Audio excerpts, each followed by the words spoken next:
جہیز کی جڑ کاٹی جائے۔ اگرچہ میں نے جو عہد لیا تھا، یہ 10 جنوری 1975 کا میرے پاس یہ ایک رقعہ ہے موجود لکھا ہوا۔ ہمارے ایک ساتھی تنظیم کے ہوتے تھے محمد حنیف ورک، ان کی شادی پر میں نے جو خطبہ دیا تھا، پھر میں نے مسجد خضرا میں لوگوں کو کھڑے ہو کر ہاتھ اٹھوا لیے تھے کہ اس کی پابندی کرنی ہوگی، انہوں نے ہاتھ اٹھائے تھے۔ اس میں میں نے اس کو شامل نہیں کیا تھا۔ یہ جہیز کا معاملہ جو ہے یہ ذرا ہمارے معاشی نظام کے ساتھ وابستہ ہے، اس میں کوئی ڈیمانڈ اینڈ سپلائی کا معاملہ بھی ہے، یہ آسانی سے ختم ہونے والی لعنت نہیں ہے۔ اس وقت ہم نے صرف ایک پابندی لگائی تھی کہ اس کی نمائش نہ ہو، بلکہ یہ ہے کہ آپ کو جو کچھ دینا ہے 2 دن پہلے بھیج دیجیے لڑکے والے کے، یا 2 دن بعد میں بھیج دیجیے، نمائش نہ ہو کہ غریبوں کو یہ احساس نہ ہو کہ فلاں کی بیٹی تو یہ کچھ لے کر گئی ہے اور یہ کہ میرے پاس کچھ بھی نہیں ہے دینے کے لیے۔ یہ جو احساس محرومی ہے آپ نوٹ کیجئے۔ میں نے آپ کو بتایا اسراف کہتے ہیں ضرورت کی جگہ پر ضرورت سے زیادہ خرچ کر دیں، اور تبذیر کہتے ہیں بلا ضرورت خرچ کر دیں، صرف نمود و نمائش کے لیے، اپنی دولت کے مظاہرے کے لیے، اپنی دولت مندی کی دھوس چبانے کے لیے۔ پوری کوٹھی جو ہے قمقمہ بنی ہوئی ہے، ہر جگہ پر ہر درخت کے ہر پتے کے ساتھ بلب لگا ہوا ہے، معلوم ہو جگمگ جگمگ جگمگ ہو رہی ہے، بڑے عمدہ لباس سفید براق پہنے ہوئے جو بہرے ہیں وہ کھانے ڈشیں لیے ادھر ادھر جا رہے ہیں۔ یہ جو کچھ ہے اسراف، اور اس کے بعد تبذیر۔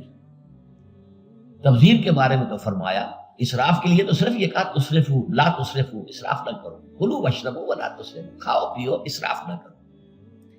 لیکن تبذیر کے بارے میں فرمایا ان المبذرین کانوا اخوان الشیاطین، یہ مبذر جو ہیں یہ تو شیطانوں کے بھائی ہیں۔ کیوں؟ کافی عرصے تک میرا ذہن اس پر اڑا رہا، کیوں یہ کیوں تشبیہ دی گئی؟ پھر بات کھلی سورہ مائدہ میں جا کر شراب کی حرمت کے ضمن میں الفاظ آئے، انما یرید الشیطان ان یوقع بینکم العداوۃ والبغضاء فی الخمر والمیسر، یہ شیطان یہ چاہتا ہے مسلمانوں کہ تمہارے اندر آپس میں بغض اور دشمنی پیدا کر دے شراب کے ذریعے اور جوئے کے ذریعے۔ شیطان چاہتا یہی ہے۔ اس شیطان کا حربہ لوگوں کے دلوں کو پھاڑ دینا، کلاس کانشسنس پیدا کر دینا، محرومین اور مترفین کے علیحدہ طبقے ہو جائیں، اور پھر لڑیں گے ٹکرائیں گے پھر۔ اور یہی کام اس میں ہے، جس گھر میں لڑکی کی شادی پر اس طریقے سے پیسہ جو ہے بہایا جا رہا ہے پانی کی طرح، وہاں کوئی شوفر بھی ہے، ان کا ڈرائیور، کوئی پہرے دار بھی ہے، کوئی خانسامہ بھی ہے، اس کی بیٹی بیٹھی ہوئی ہے، بوڑھی ہو رہی ہے، وہ ہاتھ پیلے نہیں کر سکتا، اس کے دل کے جذبات کیا ہوں گے اس وقت؟ کیا یہ اور میں بھائی ہیں آپس میں؟ انما المومنون اخوۃ، یہ واز کہنے کی بات ہے، یہ سب ڈھکوسلے ہیں، انما المومنون اخوۃ، یہ ہم بھائی ہیں؟ میری بیٹی بوڑھی ہو رہی ہے، ہاتھ پیلے نہیں کر سکتا، اور ان کے ہاں دولت جو ہے وہ پانی کی طرح بہ رہی ہے۔ یہ دل پھٹ گئے کہ نہیں؟ یہ طبقاتی شعور ابھرا کہ نہیں؟ ان یوقع بینکم العداوۃ والبغضاء فی الخمر والمیسر، عداوت اور بغض اور دشمنی پیدا کر دیں۔ بہرحال 5ویں چیز میں عرض کر رہا تھا، جہیز۔ اس زمن میں چونکہ ایک بہت بڑا مغالطہ ہمارے ہاں لوگوں نے پیدا کر دیا ہے، حضرت فاطمہ رضی اللہ تعالی عنہا کے جہیز کا ذکر کر دیا۔ اسلام میں قطعاً کسی جہیز کا کوئی تصور نہیں، جو میں کہہ چکا ہوں فلسفہ یہ ہے، لڑکی والے پر کوئی 1 پیسے کا بوجھ نہیں آنا چاہیے۔ حضرت فاطمہ کے جہیز کا معاملہ کیا تھا کہ ان کی شادی اس اعتبار سے یونیک تھی کہ لڑکی کے والد حضور اور لڑکے کے ولی حضور، حضرت علی کا اور کون تھا وہاں؟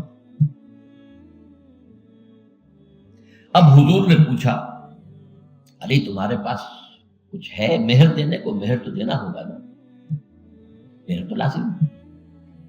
انہوں نے صاف ہاتھ چھاڑ دیے اپنے کہ میرے پاس کچھ بھی نہیں ہے۔ تو فقراء صحابہ میں سے تھے، جیسا کہ میں نے آپ کو بتایا ابھی، ان کے پاس تو کوئی گھر بھی نہیں تھا، حجرہ بھی ایک انصاری صحابی نے انہیں دیا ہے کہ یہاں آپ اپنی بیوی کو رخصت کرا کے لیں۔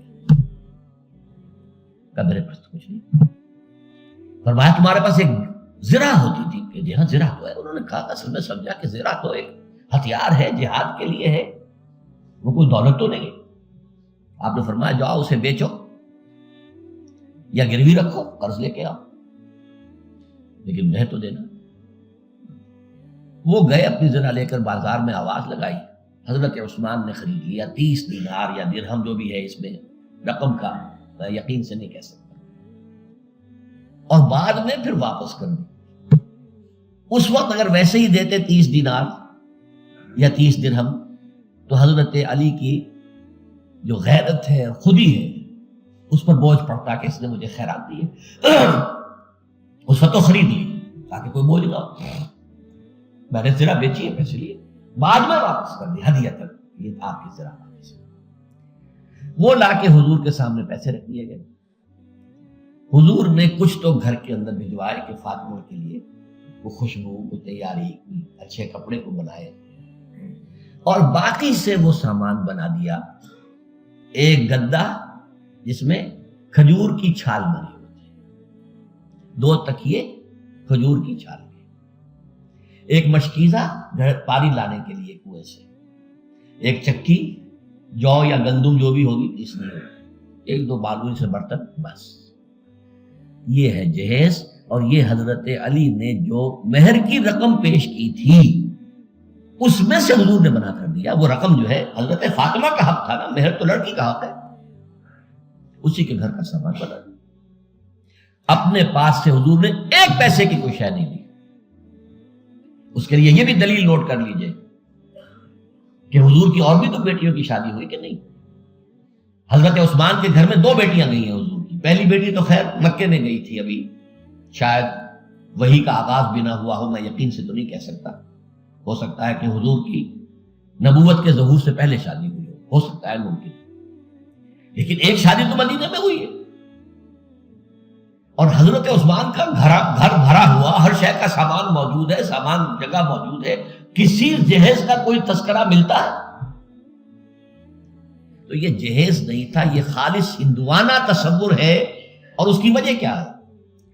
وجہ یہ ہے کہ ہندوؤں میں لڑکی جو ہے، بیٹی جو ہے، وہ وارث نہیں ہے، اسے وراثت میں کوئی حصہ نہیں ملتا، لہذا جب اسے گھر سے رخصت کر رہے ہیں تو وہ دان دہیج، یعنی یہ ایک خیرات ہے جو دے رہے ہیں، لڑکی کا حق کوئی نہیں ہے۔ بلکہ راجپوتوں وغیرہ میں تو ہندوؤں کے اندر آپ کو معلوم ہونا چاہیے، لڑکا بھی صرف بڑا لڑکا وارث ہوتا تھا تاکہ زمین کے ٹکڑے نہ ہوں۔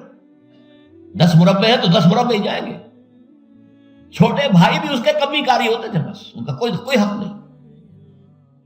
یہ اس اپنی فیوڈلزم کو برقرار رکھنے کے لیے، ورنہ 10-12 بچے ہو گئے، تقسیم ہو گیا تو فیوڈلزم تو ختم ہوا۔ پھر ہندوؤں کے ہاں تو یہاں تھا کہ لڑکی کا تو خود سوال ہی پیدا نہیں ہوتا کہ اس کا کوئی حق ہو، تو اسلام نے حق دیا ہے، لیکن یہ ہے کہ اس کا حق ہے، باپ فوت ہوگا اس کی وراثت میں سے حصہ اسے ملے گا، مما قل منہ او کثر، چاہے زیادہ ہو چاہے کم ہو، فریضۃ من اللہ، اللہ کی طرف سے فرض ہے، یہ لازم ہے۔ ماں فوت ہوگی، ماں کے اگر کوئی ہے وراثت ہے، اس میں سے بیٹوں کو بھی بیٹے کو بھی حصہ ملے گا۔ لہذا یہ ہندوانہ تصور جو جہیز کا ہے، ویسے تو یہ کہ سرکاری سطح پر تو اگر اس کی کوئی مہم چلے اور محنت ہو اور جدوجہد ہو تو اس کی جڑ کاٹی جا سکتی، لیکن بہرحال ہم نے جو عہد لیا تھا اور جس پر کہ ہم نے پابندی کرائی ہے وہ یہ ہے کہ کم سے کم اس کی نمائش نہ ہو، دکھایا نہ جائے، تاکہ یہ کہ وہ کچھ محرومی کا تصور جو ہے لوگوں کے اندر پیدا نہ ہونے پائے۔ من ہو او کثر، چاہے زیادہ ہو چاہے کم ہو، فریضۃ من اللہ، اللہ کی طرف سے فرض ہے، یہ لازم ہے۔ ماں فوت ہوگی، ماں کے اگر کوئی ہے وراثت ہے، اس میں سے بیٹوں کو بھی بیٹے کو بھی حصہ ملے گا۔